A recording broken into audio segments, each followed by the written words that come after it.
Okay, we're going to move on to problem number 27. And problem number 27 is the first one where we use Stokes' law instead of the original law for drag. And remember that Stokes' law, the answer or the formula is 6 pi times the radius of the object times the viscosity of the medium times velocity. And the first problem, we have a material that has we have a bacterium, that has a density of 1.10 times 10 to the third kilograms per meter cubed. And this bacterium has a diameter of 2.00 micrometers, which means the radius is 1.00 micrometers, which is 1 times 10 to the minus 6th meters. And I'll show you why that is in just a minute. Again, the drag is going to equal to the weight in this situation. And so that means that we want to put, we have this, so we want to put the weight is going to equal Fs, and therefore the weight is going to equal to this formula right here. And that's the important relationship that you end up with. And so, in that situation, remember that R is the radius, nu is the viscosity, and V is the velocity. And so, how do we find the weight? Well, we use this information to calculate the mass of the organism. The mass is equal to volume times rho, or density, which is equal to 4/3 pi r cubed for a sphere times rho, which is equal to 4/3 pi times 1 times 10 to the minus 6 cubed times 1.1 times 10 to the third.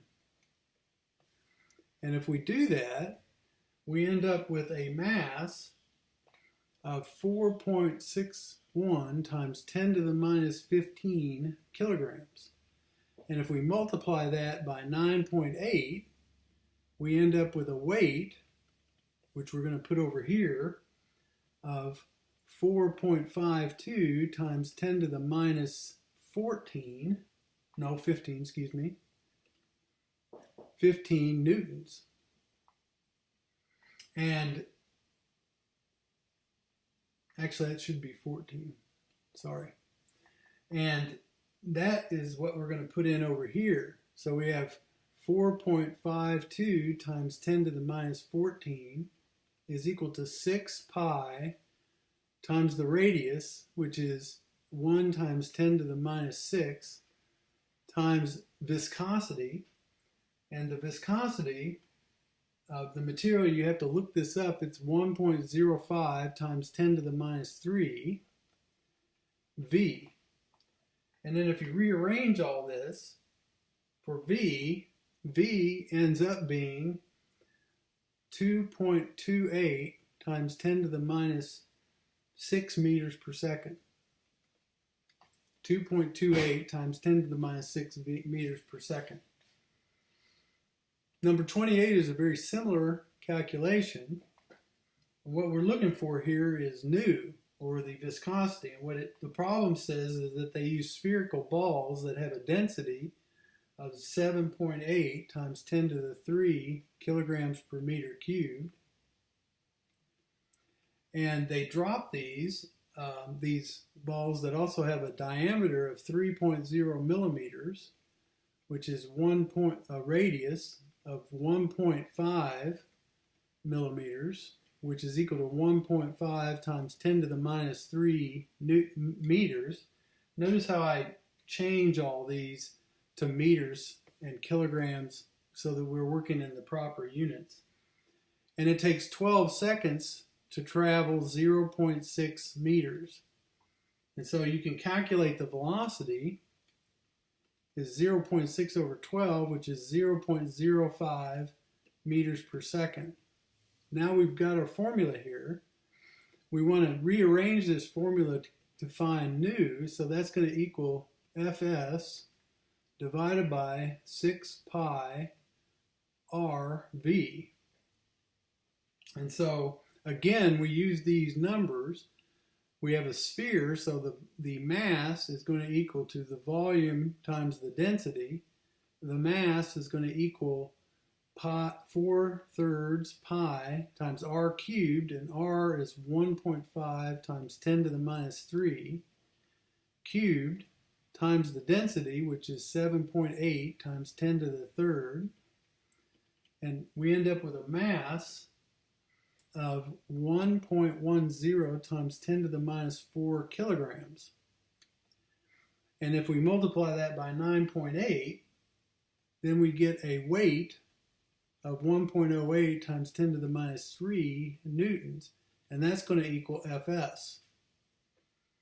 And so if we put that in our formula, we have 1.08 times 10 to the minus 3 divided by 6 pi times 1.5 times 10 to the minus 3 times the velocity, which is 0.05. And if we do the math here, we get 0.764 kilograms per meter second. So that's number 28. Number 29.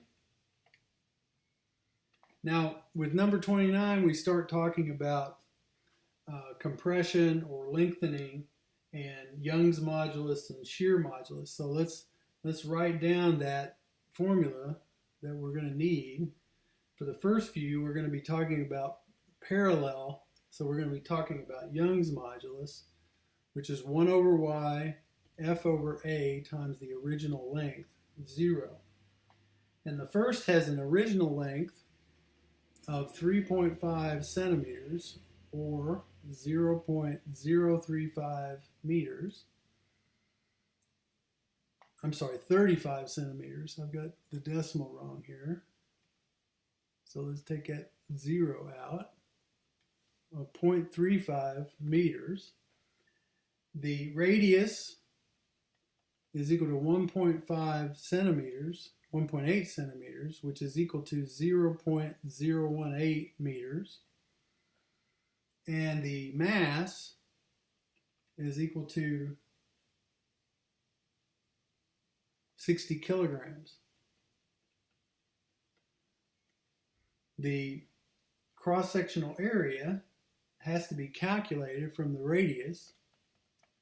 It's going to be pi r squared, which is equal to pi times 0.018 squared, which is equal to 1.02 times 10 to the minus 3 meters squared. And the weight of that's hanging on here is going to be 60 times 9.8. So that's going to be 588 newtons. And actually that's one of the first parts of the problem. Now if you put 3 times that force, you just take that times 3, and that's going to equal, and then divide that by 2 because the person has 2 femurs. You're going to end up with 882 newtons per femur. It's 1764 divided by 2. So the change in length for the femur is going to equal to 1 over Young's modulus, which was 16 times 10 to the 9th, times the force, which we have as 882, the cross-sectional area, which is 1.02 times 10 to the minus 3, and the original length, which is 0.35 meters. The change in length then is 1.76 times 10 to the minus 5 meters, which is equal to 17.6 micrometers. So there's not a whole lot of change in length of the femur in this situation.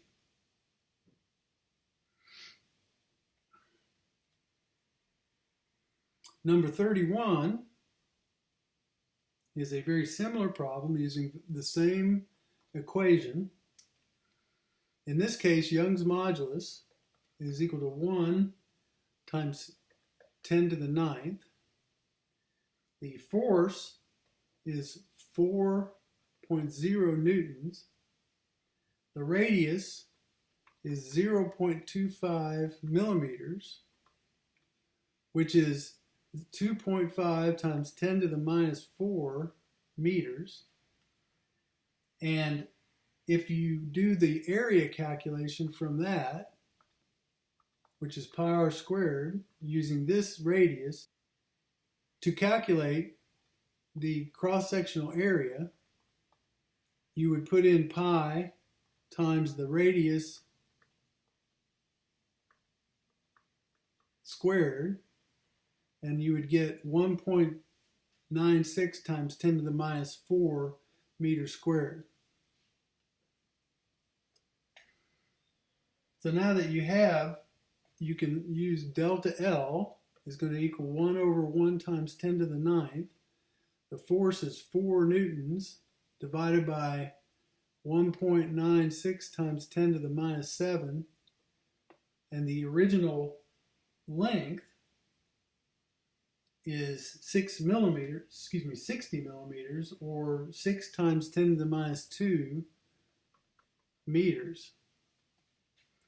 And if you do the calculation here, the change in length is 1.22 times 10 to the minus 3 meters, which is 1.22 millimeters.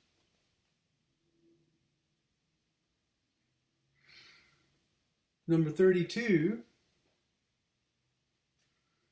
looks at a situation where you have a mass of 472 kilograms, so that the force or weight is going to be that times 9.8, which is 4,626 newtons. The original length is equal to 610 meters. The radius is 0.15 meters. And Young's modulus, being that this is steel, is 210 times 10 to the 9th.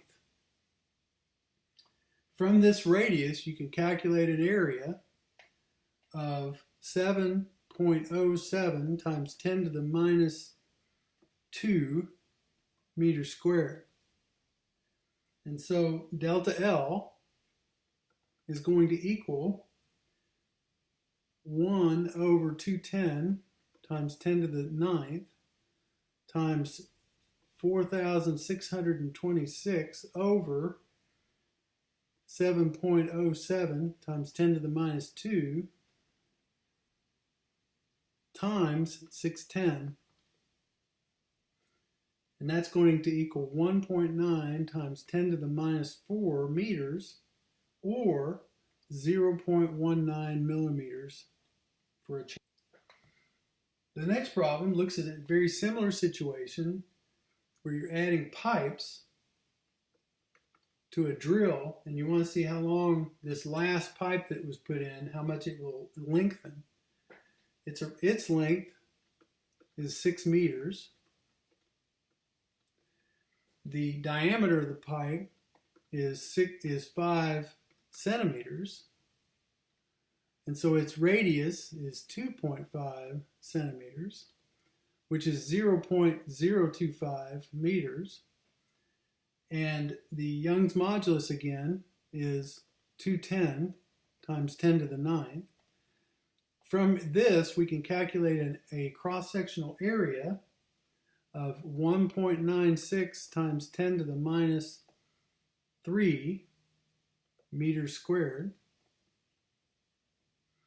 And the total length that it's holding up is 3 kilometers of pipe, and there are 1,000 meters per kilometer. and the pipe weighs 20 kilograms per meter. And then to that we add the drill bit, which is 100 kilograms. So the overall mass is 60,100 kilograms. And if we multiply that by 9.8, we get an overall weight of 5.89 times 10 to the fifth newtons. We put that in our Young's modulus formula, and we have a force now of 5.89 times 10 to the fifth newtons, with a cross-sectional area of 1.96 times 10 to the minus 3, and an original length of 6 meters. So how much longer will this pipe be?